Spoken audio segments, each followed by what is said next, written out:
Hi Sampson friends, it's Miss Baker and Miss Winger, and I just wanted to add to what we are seeing in the garden. So again, the garden is not open for us to have open for everybody, just like the playgrounds are closed, the garden is closed, but we're still here maintaining your garden for you. So we wanted to show you around some more things. So the first video I did was 2 weeks ago with the lemon tree. I want to update you on the lemons and then show you what all is growing right now. So we just wanted to say hello and we'll show you around what's growing.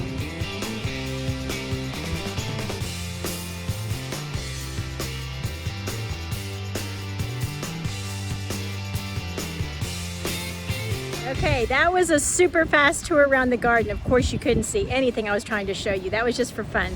But I want to show you now some up close looks at what's growing. One of the things I think would be a fun challenge over the summer, even now, whenever your family says it's okay, is to look around your own yard and maybe make a list of how many different plants you can find. Either if you go somewhere on an outing with your family or in your own backyard, see if you can list out, maybe it's something around your apartment building. No matter where it is, if you're out with your family, make a list and see how many different plant species you can see or how many different insects you see in a day. There's a lot of fun things we can do if, as scientists, teacher scientists, student scientists, we really look closely for those details. So that's my challenge for you. I'll show you around some of the things that are happening in the Sampson garden, and once the school playgrounds or the gardens are open back up, then you'll have that opportunity maybe with your family to come look around here. For now, when I'm filming this, the playgrounds and the gardens are still closed, but I want to show you some things that are growing so that you'll know what's happening. And then of course, when we start back to school, the garden's still going to be here. So we'll make sure that everything's growing great for you when you come back. These beautiful plants are purple hull peas, and they look amazing. Do you see any flowers yet, Miss Winger? I don't see any flowers yet, but we sure do have one.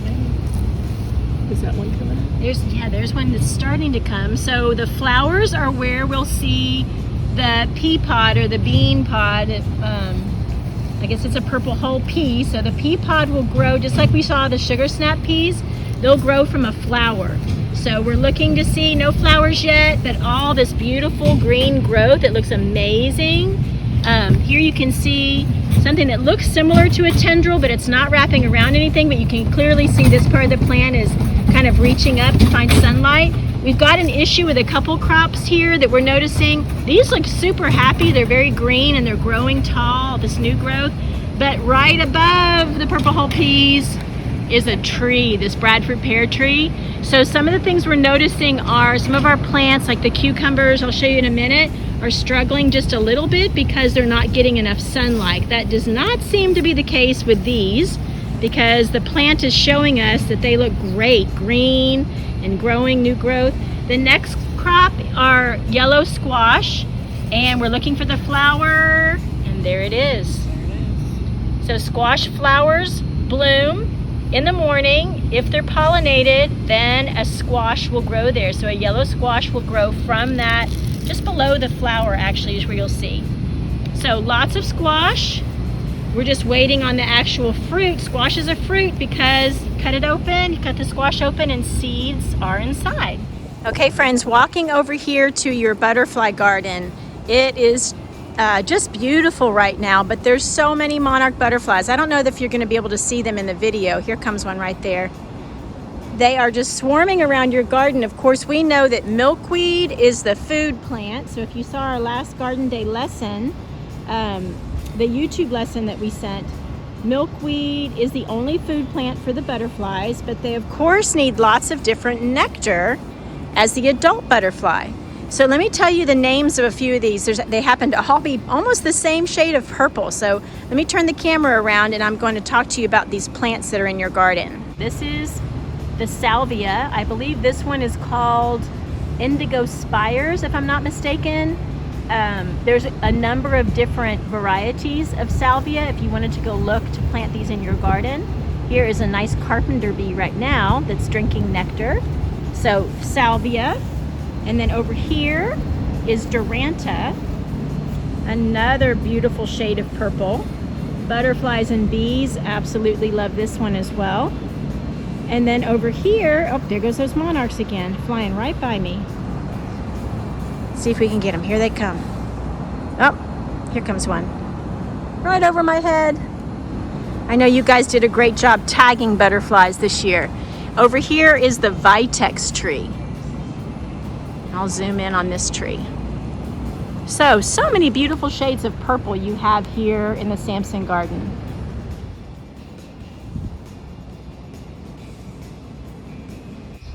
All right, in this garden we have an amazing, very old lemon tree.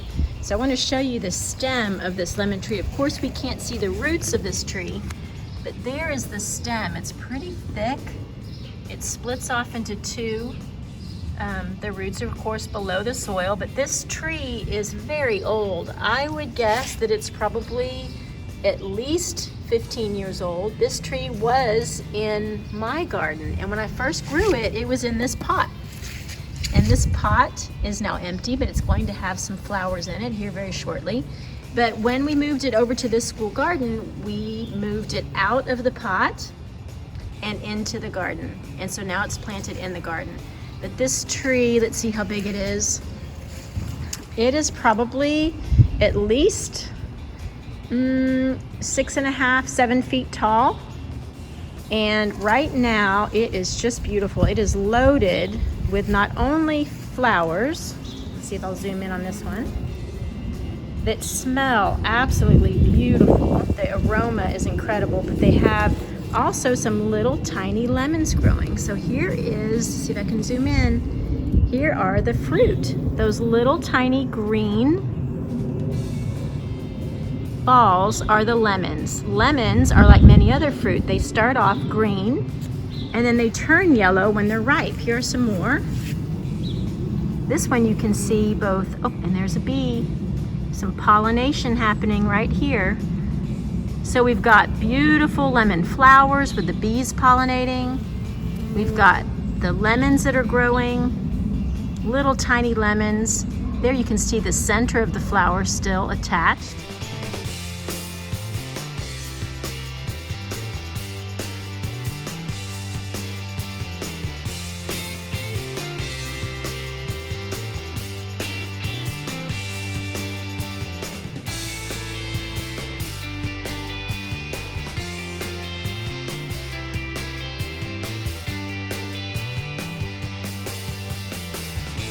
Plant called Texas Star Hibiscus, and it will begin flowering here pretty soon. There's a lot of buds on it. Let me blend this down. A lot of buds, so that is where the flowers will be. There's some of these that are white and some that are red, but it's just a beautiful native Texas hibiscus. It looks different than other hibiscus that maybe your families have in their backyard. So Texas Star Hibiscus is a native hibiscus plant. Right next to it, some fun wildflowers. These are called Mexican Hat. Love those. Super fun shape and color. Those are Mexican Hat. This purple is called Purple Mist. It's a really great butterfly plant. Butterflies and bees love it. All right, look at this mess. How many of you remember what was growing here? This is where the paper whites or the daffodils were growing. So daffodils or paper white was the variety. And remember we talked about it's super important to let all of the energy go back into the bulbs. This garden has been here at least 8 years. And that's because we know how to take care of it. We let the bulbs do their thing, and then we let all of the energy go back into the bulb.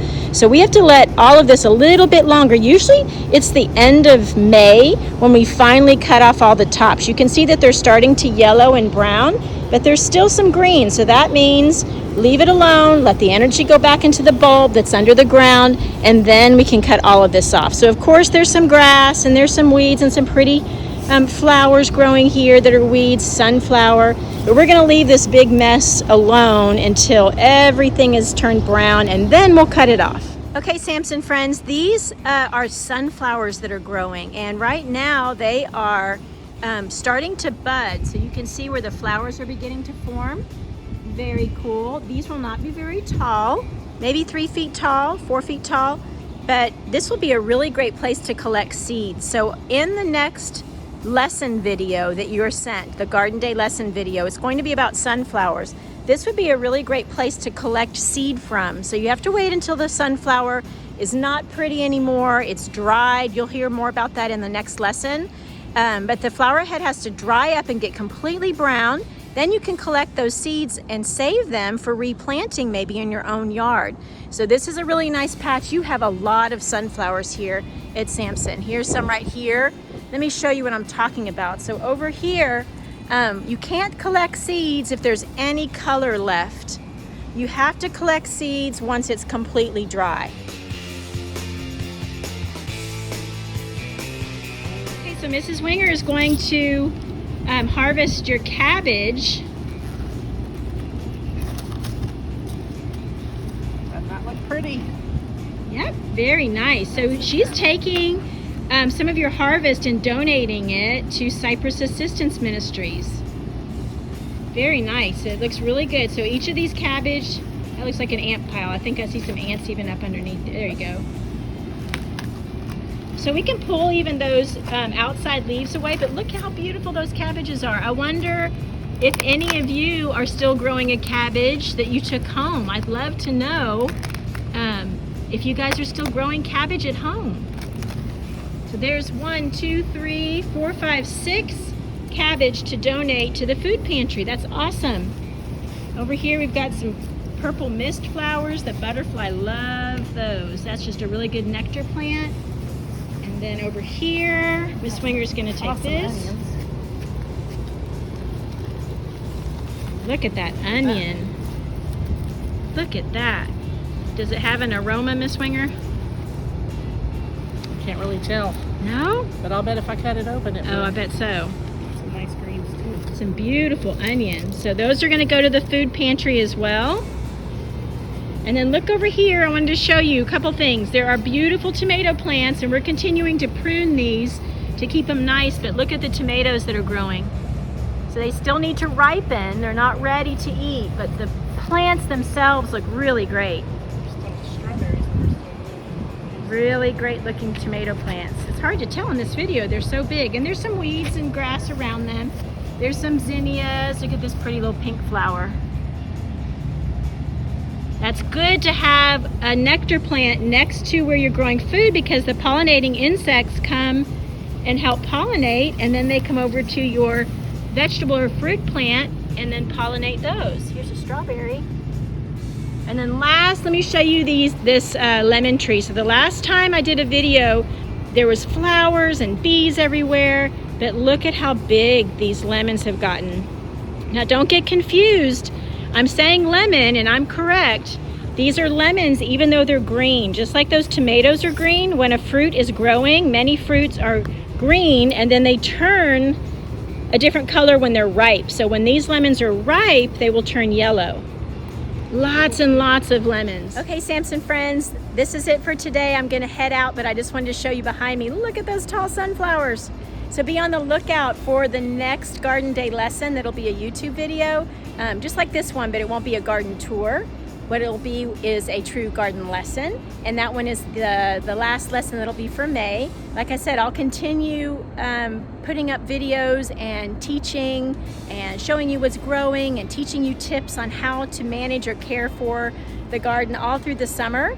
So even though school will be officially over for the year as far as, you know, it's the end of May, I'm going to keep on posting YouTube videos to show you gardening tips and advice and things that you can maybe grow, maybe some challenges that I'll have, and then maybe even some seed giveaways. So keep your eye out for that. Your garden's beautiful. I'll keep taking care of it.